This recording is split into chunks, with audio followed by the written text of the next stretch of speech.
Chennai IIT ஆராய்ச்சியாளர்கள் நீரிழிவு நோயாளிகளின் இரத்த சர்க்கரை அளவை கண்காணிக்கும் சாதனத்தை உருவாக்கி காப்புரிமை பெற்றுள்ளனர். இது மலிவு விலையில் விற்பனை செய்யப்பட உள்ளது. எவ்வளவுக்கு எவ்வளவு ஒரு நோயை விரைவாக துல்லியமாக கண்டுபிடிக்கின்றோமோ அதன் அடிப்படையில் சிகிச்சை முறைகளை கடைபிடித்து ஒருவரின் நோய் தன்மையை கட்டுக்குள் கொண்டு வர முடியும். நோயை கண்டறிவதற்கான பல்வேறு முறைகள் இருக்கும் போதிலும் தினமும் புதிய வகையிலான நோய் கண்டறியும் கருவிகள் வந்து கொண்டே இருக்கின்றன. நீரிழிவு நோயாளிகளுக்கு இரத்தத்தில் உள்ள சர்க்கரை அளவை கண்டறிய ஒருவரின் விரலில் ஊசியால் உணவுக்கு முன்பு உணவுக்கு பின்பு என பலமுறை குத்தி இரத்தத்தை எடுத்து பரிசோதனை மேற்கொள்ளப்படுகிறது.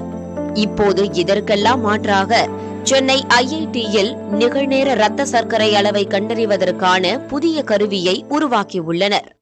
இதோட ஐடியா ஒரு நோக்கம் என்னன்னா, இப்போ குளுக்கோஸ் மெஷர்மெண்ட்காக நம்ம எடுத்தோம்னா நிறைய கருவிகள் இருக்குது. அது ஸ்மார்ட் ஃபோனில் இதர் லிங்க் ஆகிருக்கு. அண்ட் அதை நீங்கள் எவ்ரி ஃபியூ வீக்ஸ் அதை ரீப்ளேஸ் பண்ண வேண்டியிருக்கும். ஸோ அதனால் விலை ரொம்ப ஜாஸ்தியாக இருக்கும். ஸோ அதை அவாய்ட் பண்ணுறதுக்காக இதை ஒரு மாடுலர் யூனிட் மாதிரி வெவ்வேறு பகுதிகளாக பிரித்து அப்படி நாங்கள் டிசைன் பண்ணியிருக்கோம். பேராசிரியர் பரசுராமன் சுவாமிநாதன் வழிகாட்டுதலில் அவருடைய மாணவர்கள் பாலமுருகன் மற்றும் லட்சுமி நாராயணன் இணைந்து இதனை உருவாக்கியுள்ளனர். சர்க்கரை அளவை பரிசோதிக்கும் கருவிகள், மருத்துவ கருவிகள் சந்தையில் அதிக விலையை கொண்டுள்ளன. சென்னை ஐஐடி கண்டுபிடித்துள்ள கருவி பயன்பாட்டுக்கு வரும் பட்சத்தில் 500 ரூபாய் முதல் 1000 ரூபாய் வரை இருக்கும்.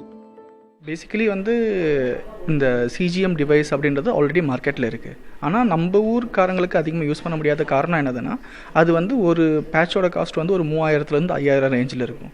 ஆனால் நம்ம தயாரிக்கும் போது அது ஒரு 10 மடங்கு கிட்ட குறைக்கிறதுக்கு வாய்ப்பு இருக்குது. ஸோ சம்திங் அரௌண்ட் 500 rupeesலேயே நீங்கள் அந்த நீடில் யூனிட்டை மட்டும் மாற்றிட்டு யூஸ் பண்ணலாம் மாடுலர் ஸ்ட்ரக்சர்னால.